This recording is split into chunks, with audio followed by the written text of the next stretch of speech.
How to access your email account from DirectAdmin.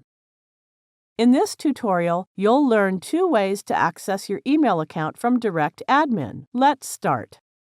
We assume you have already logged into your DirectAdmin account. Now click this email account's icon. It displays the list of email accounts here.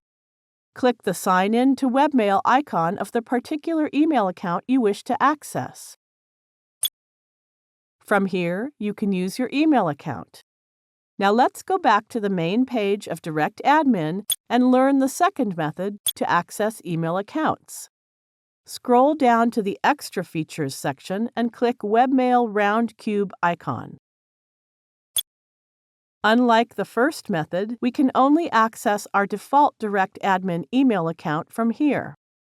Now enter the username and password of your default email account and click Login button.